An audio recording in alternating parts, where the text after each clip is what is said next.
So this video is about the big themes that you need to understand in order to get high marks in your modern text.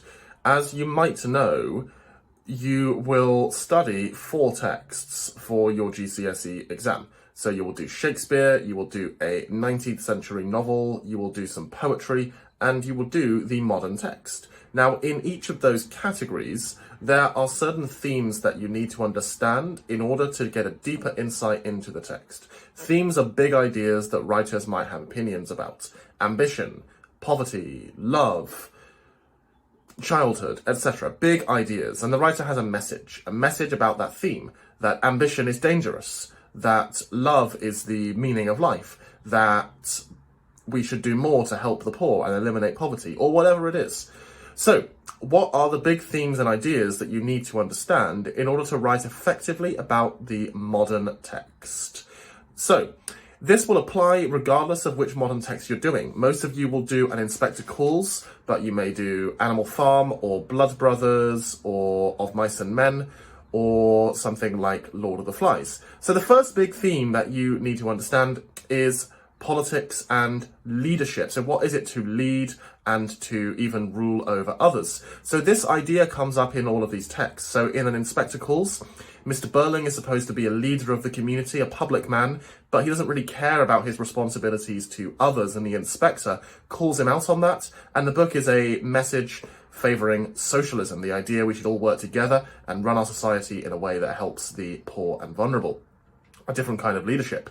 In Lord of the Flies, for example, it's about the conflict between the very different types of leadership represented by Ralph and Jack. So Ralph wants to govern in the best interests of everyone, and he's relatively compassionate and mature, whereas Jack, it's about he's more egotistic, violent and cruel, and it's about asserting his power and dominating others. So that's one big idea. Another theme you'll need to understand is inequality. So the way in which society is unfair or unequal, divided between rich and poor. So I've mentioned already, this is a big idea in an Inspector Calls because Eva Smith dies due to her poverty and her lack of protection as a working class girl. In other books like Blood Brothers, this is very relevant as well. So Blood Brothers is about the different life outcomes of 2 brothers, depending on whether they were brought up in a rich or a poor family. So it shows how unfair society can be. The same person genetically has very different outcomes in life. One ends up in prison, one ends up a counsellor working for the government, just because of how they were brought up in a rich or a poor family. And this is supposed to be a message about how unfair that is. So the next theme is the dark side of human nature, the negative aspect of the human psychology, because in the 20th century, we of course saw the 2 world wars. We saw the use of nuclear weapons at the end of the Second World War, the Holocaust during the Second World War, and then after that you have the Cold War between Russia and the USA, where they constantly threatened to use nuclear weapons against each other. So it was a time of terrible conflict, and this influenced writers. So in Lord of the Flies, we see this urge to violence that the children on the island have, and how they're unable to ultimately restrain themselves from killing each other, just from being away from civilization for a few weeks. We see in Animal Farm, for example, although it's about animals, it's really a parable, a metaphor for humans, for a human revolution. But the leaders of that revolution, the pigs, they rapidly become just as corrupt and cruel, and in fact even worse than the human leaders of the farm that they overthrew. So it shows that dark side of human nature, that lust for power and dominance, and that potential for cruelty and lack of compassion.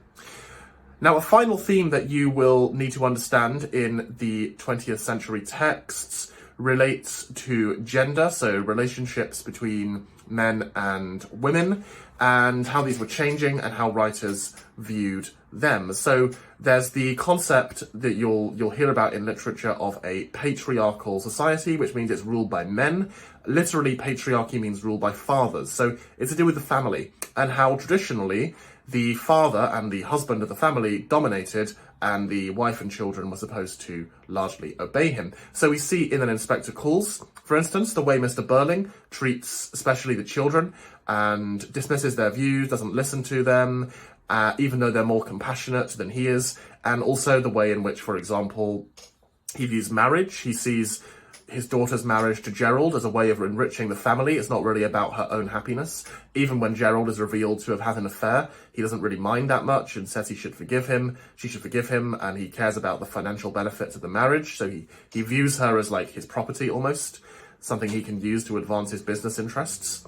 Or, for example, in a text like Blood Brothers, again, we see the different attitudes towards gender and sex of the different families, the working class and the middle class. And in a sense, the middle class are shown to be more negative towards sexuality and relationships, which might represent this idea of, you could interpret that as representing this idea of the patriarchal values and how they use that to advance financial interests. Again, so the same themes come up. So what I hope this video has shown you is that these core themes appear in most of the texts. Whichever text you're doing, you need to grasp these ideas, and what examiners say is that you need to understand the writer's message. So you need to know, what was the writer trying to achieve? How was the writer using the book to influence people in that time? Because they have an opinion and a message about some of these big ideas.